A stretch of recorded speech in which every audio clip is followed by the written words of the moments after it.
అదే RTV app వార్తల్ని క్షణాల్లో చదివే అవకాశం ఉంటుంది. ఒక న్యూస్ పేపర్, ఒక టెలివిజన్ ఛానల్ మీ చేతుల్లో ఎప్పుడూ ఉంటాయి. ప్రస్తుతం మనం కరీంనగర్ జిల్లా గంగాధర మండలంలో అయితే ఉన్నాము. ఇక్కడైతే ఇందిరా మహిళా శక్తి క్యాంటీన్ దగ్గర అయితే ఉన్నాము. రాష్ట్ర ప్రభుత్వాలు అయితే పేదరిక నిర్మూలనే లక్ష్యంగా అయితే ముందుకైతే వెళ్తుంది. ఆకాశంలో సగం అవకాశంలో సగం అంటూ మహిళలు అయితే అన్ని రంగాల్లో ముందుకెళ్తున్నారు. ఇప్పుడైతే వంటింటికే పరిమితమైన మహిళలు అయితే ప్రస్తుతం అయితే చంద్రమండలంలో సైతం అడుగు పెడుతున్న పరిస్థితులు అయితే మనం చూస్తున్నాం. గ్రామీణ నేపథ్యంలో ఉన్న మహిళలకు ఉపాధి కల్పించడమే లక్ష్యంగా రాష్ట్ర ప్రభుత్వం అయితే ముందుకు వెళ్తుంది. ప్రస్తుతం అయితే ఇందిరా మహిళా శక్తి క్యాంటీన్లను అయితే ప్రారంభించడం జరిగింది. ప్రస్తుతం అయితే దీనివల్ల మేమైతే అనేక రకాల ఉపాధి అయితే పొందుతున్నామని అయితే వీరైతే వెల్లడిస్తున్నారు.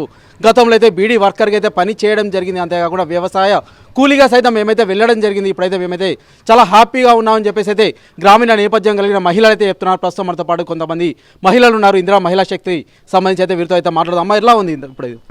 సార్ బాగుంది సార్. ఇన్ని రోజులు మేము అసలు మాకు ఉన్న పరిస్థితుల్లో అప్పుడు ఏమి కూడా తెలియని పరిస్థితుల్లో వంటింట్లకు పరిమితమైన మేము మహిళా సంఘాలకు వచ్చిన నుండి మేము కొంచెం సంఘాల ద్వారా లబ్ధి పొందుతూ మేము అది బ్యాంక్ లింకేజ్ తీసుకుంటూ మేము ఉపాధి పొందుతున్నాము. అప్పటికి ఇంకా మేము ఇప్పుడు తర్వాత కూలి పనులకు కానీ బీడీలు చేసుకుంటా ఉండేవాళ్ళం. అప్పుడు అసలు మాకు బయట ప్రపంచం ఏం తెలియకపోవడం వల్ల మాకు ఏం తెలియకపోవడం వల్ల ఏం చేయలేకపోయినాం. ఇప్పుడు మన ప్రభుత్వం వచ్చిన తర్వాత మాకు బ్యాంక్ లింకేజీలు అప్పుడు 15,000, 50,000, ₹1,00,000 ఇచ్చే పరిస్థితులు అప్పుడు మాకేం సరిపోయేటివి కావు. ఇప్పుడు మాకు ఒక మహిళకు ఇప్పుడు ఒక ₹2,00,000 ఇస్తున్నారు. దానివల్ల మేము ఇప్పుడు మనకు ఇందిరా మహిళా శక్తి క్యాంటీన్లు ఓపెన్ చేయడం జరిగింది. దీనివల్ల మాకు మేమే ఇప్పుడు పని చేసుకొని మేమే ఓనర్లమయ్యి అసలు 10 మందికి అసలు మేము మా పిల్లలకు కూడా ఫుడ్ పెట్టని పరిస్థితిలో ఉన్నాం. మాకు ఇప్పుడు మేము ఒక 10 మందికి మేము ఫుడ్ అన్నం పెట్టే స్టేజ్లో ఉన్నాము. ఇప్పుడు మాకు అసలు ఈ ప్రభుత్వం కల్పించిన ఇందిరా మహిళా శక్తి క్యాంటీన్ మమ్మకు కలెక్టర్ గారు మమ్మల్ని సెర్పు సంస్థ పీడీ సార్ వాళ్ళు మమ్మల్ని ఏపీఎం కానీ మమ్మల్ని హైదరాబాద్ పంపించి మా ముగ్గురికి ట్రైనింగ్. ప్రస్తుతం అయితే మీరు ఏమేమి నేర్చుకున్నారు హైదరాబాద్లో? అంతేకాకుండా ఎన్ని రోజులు ఉన్నారమ్మా అక్కడ? 20 రోజులు ఉన్నాం. 10 రోజులు కొంతమంది ఉన్నాం. 10 రోజులలో మాకు అన్ని మన పిండి వంటలు కానీ కర్రీలు, పప్పులు, ఏది అన్నీ మనకు హోటల్కి సంబంధించిన పిండి వంటలు అన్నీ నేర్పించారు. అన్ని కర్రీలు చేయడం కానీ రైస్ కానీ బిర్యానీ. ప్రస్తుతం ఇక్కడ ఎంతమంది సభ్యులు ఉన్నారమ్మా మీరు? మేము 3 ఉన్నాం సార్. 3 మేమే చేసుకుంటాం సార్. దేనికి అన్నీ మేమే చేసుకుంటాం. వంటలు మేమే చేసుకుంటాం, వడ్డిస్తాం మేమే, అన్ని క్లీన్ అన్నీ మేమే చేసుకుంటాం. మేమే ఓనర్ లాగా మేమే పని చేసుకుంటాం. అంటే టైమింగ్స్ ఎప్పటి నుంచి ఎప్పటి వరకు ఉంటాయమ్మా? ఇది పొద్దున 9 కల్లా వస్తాం, సాయంత్రం 6 దాకా. ఇంకా ఎక్కువ ఎవరన్నా క్యాటరింగ్ ఇస్తే కూడా 9-10 దాకా ఉండి కూడా వాళ్ళకు క్యాటరింగ్ ఇచ్చి వెళ్తాం. ఓకే, అంటే ఎంతవరకు ఛార్జ్ చేస్తున్నారు? అంతేకాకుండా మీ గురించి ఇప్పుడు గ్రామాల్లో తెలవాలంటే ఏం చేస్తున్నారమ్మా మీరైతే? గ్రామాల్లో తెలవాలంటే మేము అందరికీ మన ఇంటి భోజనం ఇక్కడ అంటే బయట హోటల్స్ లాగా కాకుండా మన ఇంటి కాడ ఉండే భోజనం ఎలా ఉంటుందో అలాగే చేసి ఇస్తున్నాం. పిండి వంటలు కూడా అలాగే చేస్తున్నాం అని అందరికీ ప్రతి ఒక్కరు ఇక్కడ తిన్న వాళ్ళు మాత్రం ఇంకొకడ తినరని గ్యారంటీగా మేము చెప్పగలుగుతాం. వాళ్ళే వచ్చి ఇది హోటల్ ఫుడ్ కాదమ్మా, ఇంటి ఫుడ్ అని చెప్పడం కూడా జరుగుతుంది. ఓకే అండి, గతంలో చూసినట్టయితే ఎట్లా ఉండేది? అంటే ఇప్పుడు ఎట్లా ఉందంటే అప్పుడైతే మీరైతే కూలీ పనులు కావచ్చు, అంతేకాకుండా కొంత బీడీ వర్కర్గా అయితే పని చేస్తామని చెప్తున్నారు కదా. గతంలో చూస్తే ఇప్పుడైతే ఎట్లా ఉందంటే మీరే ఓనర్ అయిన పరిస్థితి అయితే ఉంది కదా, ఏం చెప్తారు? మాకు చాలా గౌరవంగా ఉంది. ఎందుకంటే మేము అప్పుడు కూలి పనులు ఒకళ్ళ కిందికి మేము చేసి కూలి పనులు చేసే వాళ్ళకి ఇప్పుడు మేము యజమానిగా మేము మంచి సంపాదించి మా కాళ్ళ మీద మేము బతుకుతున్నాం కాబట్టి మా పిల్లల్ని పోషిస్తున్నాం. ఇంటి సౌకర్యాలు కూడా తీరుతున్నాయి కాబట్టి హ్యాపీగా ఫీల్ అవుతున్నాం. ఓకే, అంటే ప్రస్తుతం ఏమేమి వంటకాలు చేస్తున్నారమ్మా ఇక్కడ? పొద్దున్నుంటి అంటే పప్పు, చారు, పచ్చడ, భోజనానికి సంబంధించిన ఎవరైనా నాన్ వెజ్ అంటే చికెన్, టిఫిన్స్, చపాతీ వేసి ఇస్తున్నాం. అంటే ఇక్కడ ఎవరు పొద్దున టిఫిన్ తినడానికి ఎవరు రారు కాబట్టి మనకు ఎక్కువ లంచే పోతుంది కాబట్టి మేము చపాతీ వేసి ఇస్తాం. పిండి వంటలలో లడ్డూలు, సకినాలు, గారెలు ఇవి విదేశాలకు కూడా పోతున్నాయి. మన బూరెలు ఇక్కడ చేస్తే అసలు తెల్లారే ఖరాబ్ అవుతాయి అంటారు, కానీ మేము చేస్తే వారం రోజులు ఉంటాయి, చాలా బాగుంటాయి. అందరూ అమెరికాకు కూడా పంపిస్తున్నాం, దుబాయ్ కూడా పంపిస్తున్నాం. చాలా హ్యాపీగా ఉంది. ఓకే అండి, ప్రస్తుతం అయితే ఇక్కడ శాసనసభ్యులు మేడిపల్లి సత్యం అయితే రావడం జరిగింది, ఓపెన్ అయితే చేయడం జరిగింది. ఇంకా ఏం చెప్తారు అధికారులకు కావచ్చు, అంతేకాకుండా నాయకులకైతే ఏం చెప్తారమ్మా మీరు? చాలా మేము కృతజ్ఞత చెప్తున్నాం. ఎందుకంటే వాళ్ళు ఇప్పుడు మమ్మల్ని ఇంకా ఎక్కువ మందికి తెలిసేలా పబ్లిసిటీ కావాలని అంతమందికి చెప్పిండు ఆ సార్ వాళ్ళు కూడా. అంటే ఇది ఇంటి భోజనం, అందరికీ దర్జాగా మనం టిఫిన్ బాక్స్ తెచ్చుకొని వాళ్ళకు కూడా ఇక్కడ వచ్చి తినాలి అని ఆ సార్ చెప్పడం కూడా జరిగింది. అందరికీ మంచి ఇంటి భోజనం ఉన్నది, మంచిగా తినండి. క్యాటరింగ్ కూడా ఎవరికి ఒక గంటలా మేము చాలా మందికి కూడా ఒక 200 మందికి కూడా అండగలుగుతాం, క్యాటరింగ్ ఇవ్వగలుగుతాం.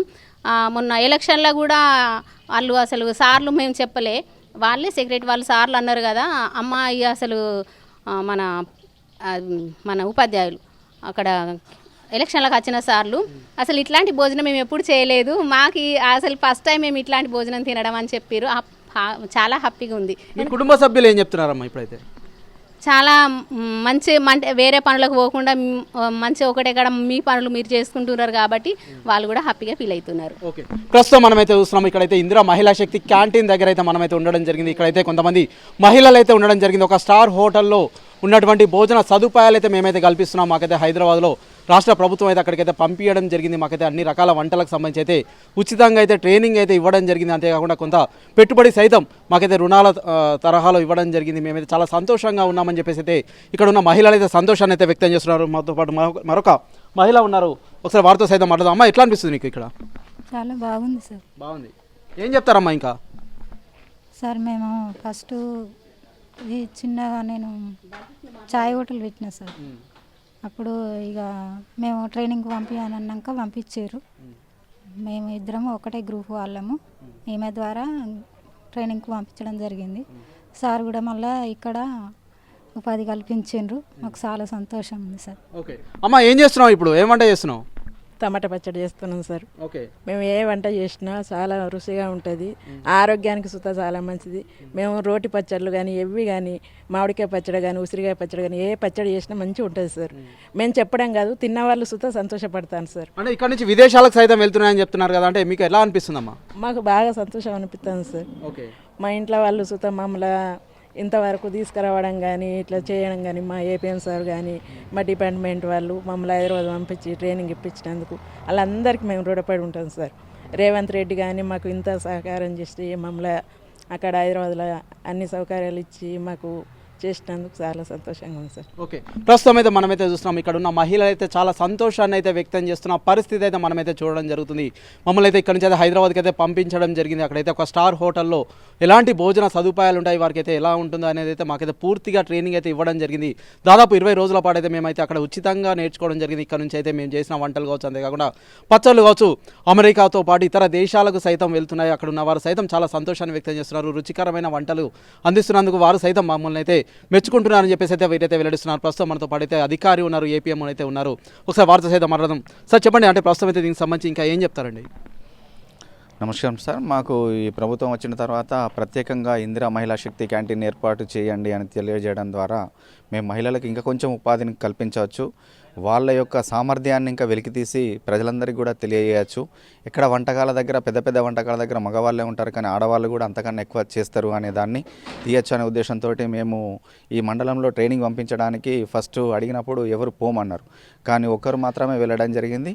వారు నేర్చుకొని వచ్చిన తర్వాత వాళ్ళకి ఖచ్చితంగా ఆ హోటల్ పెట్టించాలని ప్రభుత్వం మాకు దిశానిర్దేశం చేయడం జరిగింది. దాన్ని పట్టుకొని మనకు ప్రభుత్వ కాంప్లెక్స్ పరిధిలోనే మండల సమైక్య నుంచి చిన్న ఒక 2 రూమ్లు కట్టిపించి వాళ్ళకి ఇవ్వడం జరిగింది. అది వాళ్ళు చిన్న టీ హోటల్ అదేవిధంగా టిఫిన్స్ చేసి పెడతారు అనే ఆలోచనతోటే చేయడం జరిగింది. కానీ అది ఇప్పుడు అతిపెద్దగా టీ హోటల్ కన్నా ఎక్కువ భోజనానికే ఎక్కువ ఇక్కడికి వసతికి రావడం జరుగుతుంది. ఇది మన నియోజకవర్గంలోని మధ్యలో ఉంటుంది ఈ గ్రామం. అదేవిధంగా ఇక్కడ మండల సమైక్య కార్యాలయం పక్కనే ఏముంటుందంటే రిజిస్ట్రేషన్ ఆఫీస్ కూడా ఉంటుంది, ప్రభుత్వ కార్యాలయాలు అన్నీ ఉంటాయి. కానీ ఇక్కడ కరెక్ట్ కావాల్సిన భోజనం కానీ టీ కానీ టిఫిన్స్ కానీ ఇక్కడ దొరికే పరిస్థితి లేదు. నేను ఫస్ట్ ఇక్కడికి వచ్చినప్పుడు కూడా తినడానికి టీ తాగడానికి కూడా ఇబ్బంది పడేది. కానీ ఇప్పుడు వీళ్ళతోటి అందరికి కూడా మంచి చేస్తూ, అదేవిధంగా పక్కకున్న చొప్పదండి, రామడుగు, ఇటు పక్కకున్న వేరే మండలాల నుంచి కూడా ఇక్కడికి భోజనం చేసి పోదాము, ఇక్కడ బాగుంటుంది అనే విధంగా మేము తయారు చేయడం జరిగింది సార్. ప్రస్తుతం వీరికైతే ఎలాంటి ప్రోత్సాహకాలు అందిస్తున్నారండి? వాళ్ళకు పూర్తిగా ప్రభుత్వం తరపునే మన మండల సమైక్య తరపునే బిల్డింగ్ కట్టిపించి ఇవ్వడం జరిగింది. దీనికి ప్రభుత్వం నుంచి కూడా 4 లక్షల రూపాయలు శాంక్షన్ చేయడం జరిగింది. అదేవిధంగా ఇప్పుడు మనకి ఇందిరా మహిళా శక్తి క్యాంటీన్ ద్వారా వీళ్ళకి ఇంకా ఇద్దరికి కూడా ట్రైనింగ్కు పంపించడం జరిగింది. ట్రైనింగ్కి పంపించి వాళ్ళను పూర్తి స్థాయిలో సామర్థ్యం వెలికి తీసి అన్ని రకాల వంటలను తయారు చేసి పంపించడం జరుగుతుంది. అదేవిధంగా వీళ్ళకు ఎన్ని విడతలుగా అయితే అన్ని విధాలుగా ముఖ్యంగా ఈ బిల్డింగ్ను ఇక్కడ కట్టుకోవడానికి కానీ చేయడానికి కానీ వాళ్ళకి అవకాశం లేదు. ప్రభుత్వమే కట్టిపించి ఉన్నది కాబట్టి అతి తక్కువ ధరలో వాళ్ళ దగ్గర రెంట్ తీసుకొని చేస్తూ ఉన్నాం. మరియు వాళ్ళకు ఎంత కావాల్సిందో లోన్లు ఇప్పించుకుంటూ వడ్డీ అనేది ప్రభుత్వమే భరిస్తూ ఉన్నది. కావాల్సిన పెట్టుబడిని వాళ్ళు పెట్టుకొని, ఎందుకంటే ఎవరి సొంతంగా వాళ్ళు పెట్టుకుంటే దాని మీద పనిచేసే ఆలోచన ఎక్కువ ఉంటుంది. కాబట్టి ఆ ప్రభుత్వం కల్పించిన దాన్ని వాళ్ళకు పూర్తి స్థాయిలో ఎప్పుడు 1,00,000 ఉన్నా 2 లక్షలుగా ఉన్నా 50,000గా ఉన్నా ఇప్పటి వరకు వాళ్ళు 2,20,000 రూపాయల వరకు పెట్టుబడి పెట్టుకున్నారు. ఆల్రెడీ 1,00,000 రూపాయలు తేరిపోయింది. ఇంకొక 1,20,000 రూపాయలను మొన్న శ్రీశక్తి క్యాంటీన్ అప్పుడు మాత్రమే పెట్టుకోవడం జరిగింది. ఇంకా మిగతా వారికి ఎక్కువ మట్టుకు ఇప్పుడు వాళ్ళు ఇక్కడ చేయడమే కాకుండా వేరే గ్రామాలలో ఏ ప్రోగ్రాంలు జరిగినా కానీ ఇక్కడ నుంచే వాళ్ళు ఆర్డర్స్ తెప్పించుకొని చేయడం జరుగుతూ ఉంది సార్. ఓకే అండి, ప్రస్తుతం అయితే ఇంకా కొంత వేరే మండలాలకు సంబంధించి ఎవరైనా ఆసక్తి గల మహిళలకైతే ఏం చెప్తారండి? చాలా బాగుంటుందండి. వాస్తవానికి ఇంటిలో భోజనం చేసిన తర్వాత ఎవరు కూడా బయట భోజనం చేయొద్దు అంటారు. కానీ ఇక్కడ మన దగ్గర ఈ ప్రభుత్వ కార్యాలయాల్లో ఇంటికాడ మొదలు టిఫిన్ చేసి వస్తుండ్రో లేదో తెలియదు, కానీ ఇక్కడ మొత్తం ఇక్కడ ఉన్న ప్రభుత్వ కార్యాలయాల్లో ఉన్న వాళ్ళందరూ మధ్యాహ్నం ఇక్కడ తింటున్నారు సార్. వాస్తవానికి ఇంటికాడ ఒక్కో వంట భోజనం చేసి పెడతారు కావచ్చు, కానీ ఇది మన ఇంటి వంటలాగానే చేస్తున్నారు. కాబట్టి మహిళలు చేసినప్పుడు తప్పకుండా వ్యాపార ఉద్దేశంతో కాకుండా హెల్త్ హైజీనిక్ ఉద్దేశంతో ప్రభుత్వం ఏదైతే ఏర్పాటు చేసిందో ఆ ఉద్దేశంతో పెడుతుంది. కాబట్టి వాళ్ళు నాణ్యమైన ఫుడ్డును మంచిగా తక్కువ లాభంతో ఎక్కువ నాణ్యమైన ఫుడ్ను వాళ్ళు అందిస్తున్నారు. కాబట్టి మహిళలందరికీ కూడా నేను మండల సమైక్యాలలో ఉన్న వాళ్ళు ఆ గ్రామంలో కానీ ఆ మండలంలో ఎక్కడ ఉన్నా కానీ మీకు కొంచెం ఎక్కువ ప్లేస్ ఉన్నది అనుకున్నట్టుంటే మీరు ఫస్ట్ అనుకుంటారు ఏంటంటే ఇక్కడ నడవది కావచ్చు, ఇక్కడ పోదు కావచ్చు, కానీ మీరు వంటలు చేసి వాళ్ళకి రుచి అనేది ఏర్పాటు చేసిన తర్వాత తప్పకుండా వాళ్ళు మీ దగ్గరికి వచ్చే తినిపోస్తారు. కాబట్టి అందరూ కూడా దీన్ని బెస్ట్ ప్రాక్టీస్గా చేసుకొని అన్ని గ్రామాలలో పెద్ద గ్రామాలలో తప్పకుండా ఓపెన్ చేయాలనుకుంటున్నాం. అదేవిధంగా మా దగ్గర కూడా ఇంకొక 2 గ్రామాలు పెద్దగా ఉంటాయి. ఒకటి ఘర్షకుర్తి, అదేవిధంగా బురుగుపల్లి గ్రామాలలో కూడా క్యాంటీన్స్ ఓపెన్ చేయాలనే ఆలోచనతోటి ఉన్నాం. ఓకే అండి, అంటే ఎవరిని సంప్రదించాలండి మహిళలైతే? మహిళలైతే మండల సమైక్య కార్యాలయంలో ఏపీఎం గారిని కానీ మండల సమైక్య అధ్యక్షురాలని కానీ సంప్రదించవచ్చు. వాళ్ళ గ్రామాలలో ఉన్న సీసీలను కూడా సంప్రదించినట్టుంటే వాళ్ళు కూడా మనకి ఇన్ఫామ్ చేస్తారు. ఈ ప్లేస్లో ఇక్కడ మేము పెట్టుకుంటే బాగుంటుందంటే వాళ్ళకు హైదరాబాద్ మనకు డిఆర్డిఏ ద్వారా ట్రైనింగ్ ఇప్పించడం జరుగుతుంది, సెర్ప్ సంస్థ ద్వారా. అదేవిధంగా ప్రభుత్వం కూడా మనకు వీళ్ళకు పూర్తిగా ఎలాంటి వస్తువులైనా కానీ ఇవ్వడానికి ముందుకున్నది. కాబట్టి సెర్ప్ కార్యాలయంలో కానీ లేకపోతే ఈ సిబ్బందిని కానీ కలిసినట్టుంటే వాళ్ళకు చూపించడం జరుగుతుంది. ఓకే అండి, ఫైనల్గా చెప్పండి. అంటే అందరిలో అయితే ఒక అనుమానం అయితే ఉంటుంది, మేము పెట్టాలంటే ఎంతో కొంత పెట్టుబడి అయితే పెట్టాల్సి వస్తుంది అయితే ఒక అనుమానం అయితే ఉంటుంది కదా, దీనికి సంబంధించి ఏం చెప్తారు? అంతేకాకుండా ఎంత పెట్టుబడి పెట్టాల్సిన అవసరం ఉంటుంది, అంతేకాకుండా ప్రభుత్వం నుంచి అంటే ఎలాంటి ప్రోత్సాహాలు ఉంటాయి వడ్డీకి సంబంధించి కావచ్చు, ఒకసారి పూర్తి వివరంగా చెప్తారా? మీరు పెట్టాలని వంట చేసే సామర్థ్యం ఉంది, నేను చేసుకుంటా అనుకుంటే పూర్తి సహాయ సహకారాలు ప్రభుత్వం అందిస్తుందండి. మీరు ఏం లేదు వట్టిగా చేస్తామన్నట్టుంటే మిమ్మల్ని ఫస్ట్ మేమే ట్రైనింగ్కి పంపిస్తాం. ఒక 20 రోజులు వాళ్ళకు పూర్తి స్థాయిలో ఇంకా శిక్షణ ఇప్పిస్తాం. ఎందుకంటే మనమే చేస్తున్నాం అనుకోవడం కాకుండా రాష్ట్ర స్థాయిలో కానీ జాతీయ స్థాయిలో కానీ ఏ విధంగా వంటలు చేస్తున్నారు అనేది కూడా మనం నేర్పిస్తుంది మన సెర్ప్ సంస్థ. అక్కడ నేర్పించిన తర్వాత వాళ్ళు వచ్చిన తర్వాత వాళ్ళకు ఆ గ్రామాలలో ఎక్కడైతే బాగా జరుగుతుంది అనేది సెర్ప్ సిబ్బంది వాళ్ళకు ఐడెంటిఫై చేయడం జరుగుతుంది. అక్కడ ఏదైనా రూమ్ కానీ ఏదైనా గవర్నమెంట్ స్థలం కానీ గవర్నమెంట్ ఫెసిలిటీస్ కానీ ఉన్నట్టుంటే వాటిని వాడుకోవడం జరుగుతుంది. లేకపోతే వీళ్ళకి ప్రత్యేకంగా కట్టించడం జరుగుతుంది. లేకపోతే వాళ్ళు కట్టుకున్న దాన్ని కానీ కిరాయి తీసుకోవడం జరుగుతుంది. తక్కువ వడ్డీ ప్రభుత్వం తరపున ప్రయత్నం చేస్తాం. అదేవిధంగా పెట్టుబడికి సంబంధించి మ్యాక్సిమం వాళ్లకు వడ్డీ లేని రుణము తక్కువ స్థాయిలో పెట్టుకుంటూ ఎప్పటికప్పుడు వాళ్లకు పెరిగిన కొద్దీ ఏ విధమైన సహాయమైనా కానీ మన సెర్ప్ సంస్థ ద్వారా వాళ్ళకి ఇప్పించడానికి అవకాశం ఉన్నది సార్. మేమందరం పూర్తి వాళ్ళు వెనుక ఉండి నడిపిస్తాం. ఎలాంటి ఇబ్బంది పడాల్సిన అవసరం లేదు, ఎలాంటి భయపడాల్సిన అవసరం లేదు, ఎలాంటి నష్టం కూడా జరగదు. ఓకే అండి, ప్రస్తుతం అయితే దీనికి సంబంధించి ఒక మహిళ నెలకు వచ్చేసరికి అయితే ఎంతవరకు సంపాదించగలుగుతుందండి? ఇంతకుముందు మహిళలు ఒక 200 కూలికి పోతే 200 రూపాయలు, అది ఎప్పుడు పనికి పిలిచినప్పుడు 150 రూపాయలు, 200, 300 రూపాయలు సంపాదించుకుంటారు. అది నెలలో ఒక 15 రోజులు 20 రోజులు నడుస్తుంది. కానీ వీళ్ళు స్వతహాగా వాళ్ళే ఒక ఇన్స్టిట్యూషన్ పెట్టుకొని ఇప్పుడు వీళ్ళు ఇక్కడ 3 ఉన్నారు. సీజన్ వచ్చినప్పుడు ఇంకొక 2-3 కూడా పెట్టుకొని వాళ్ళకు ఉపాధి కల్పిస్తూ ఉన్నారు. అదేవిధంగా వీళ్ళు ఏం చేస్తున్నారంటే వీళ్ళు చేసుకుంటూ మిగతా వాళ్ళకు కూడా ఉపాధి కల్పించే స్థాయిలో ఉన్నారు. అదేవిధంగా చాలా మంచి మిగతా వాళ్ళకు కూడా ఇప్పుడు వీళ్ళు పెట్టిన తర్వాత మేము కూడా పెట్టుకోవాలనే స్థాయికి వాళ్ళు వచ్చారు సార్. ఇప్పుడు ఇక్కడ వీళ్ళు 100 రూపాయల నుంచి ఇప్పుడు రోజుకు ఒక 400-500 రూపాయలు ప్రతి మెంబర్ సంపాదించుకొని కనీసం 15,000 రూపాయలు ఒక్కొక్క మెంబర్ కట్టించుకునే స్థాయికి ఉంది. మేము మా పిల్లల్ని చదివించుకుంటామో, మా పిల్లల్ని పెళ్ళిళ్ళు చేస్తామో, మా పిల్లల్ని చేసుకుంటామో అనే భరోసా మా ముగ్గురు మహిళలు మాత్రం తప్పకుండా వచ్చింది. అందరూ కూడా అదే స్థాయిలో ఎగిరిపోతారు, చేయడానికి అవకాశం ఉన్నది కాబట్టి అందరూ కూడా పైకి వెళ్ళే అవకాశం ఉంటుంది. చాలా మంచిగా మా అందరి సహకారంతో ప్రభుత్వం పూర్తి సహకారం అందిస్తుందండి వీళ్ళకి. ఓకే, ప్రస్తుతం మనమైతే చూస్తున్నాం ఇక్కడ ఇందిరా మహిళా శక్తి క్యాంటీన్కి సంబంధించి అయితే ఒకప్పుడైతే మేమైతే కూలీ పని కావచ్చు, అంతేకాకుండా బీడీ వర్కర్గా అయితే చేయడం జరిగింది. ఇప్పుడైతే మేమే ఇతరులకైతే ఉపాధి కల్పించే దిశగా అయితే మేమైతే ఉన్నామని చెప్పేసి అయితే మహిళలు అయితే సంతోషాన్ని అయితే వ్యక్తం చేస్తున్నారు. అంతేకాకుండా అన్ని రకాల వంటలు అయితే చేయడానికి అయితే మేమైతే సిద్ధంగా ఉన్నాము. ఒక్కసారి మా చేతి వంట తిన్న తర్వాత అయితే అసలు ఇతర ప్రాంతాలకు కావచ్చు, ఇతర హోటల్కి అయితే వెళ్ళే ప్రసక్తి ఉండదని అయితే వీరైతే ధీమా వ్యక్తం చేస్తున్నారు. అంతేకాకుండా ఇక్కడికి వచ్చిన చేసిన మహిళలు చేసిన వంటలు సైతం ఇతర దేశాలకు సైతం ఎగుమతి చేస్తున్నారు. అంతేకాకుండా ఇతర ప్రాంతాలకు సైతం తీసుకెళ్తున్నారైతే వీరైతే వెల్లడిస్తున్నారు. అంతేకాకుండా అధికారులు సైతం మేము వెళ్ళైతే మేము వీరికైతే ఏ సమస్య వచ్చినా మేమైతే అందుబాటులో ఉంటాము అయితే వీరైతే వెల్లడిస్తున్న పరిస్థితి అయితే మనం చూస్తున్నాం. అంతేకాకుండా ఇక్కడ ఉన్న మహిళలు సైతం సీఎం రేవంత్ రెడ్డితో పాటు అంతేకాకుండా ఇక్కడ శాసనసభ్యులు మేడిపల్లి సత్యంకైతే ప్రత్యేక కృతజ్ఞతలు చెప్తున్న పరిస్థితి అయితే మనమైతే ఇందిరా మహిళా శక్తి క్యాంటీన్ దగ్గర అయితే చూడొచ్చు. Vote studio. మరిన్ని వీడియోస్ కోసం ఛానల్ ని సబ్స్క్రైబ్ చేయండి, లేటెస్ట్ అప్డేట్స్ కోసం వాట్సాప్ ఛానల్ ని ఫాలో చేయండి అండ్ లింక్ డిస్క్రిప్షన్ లో ఉంది.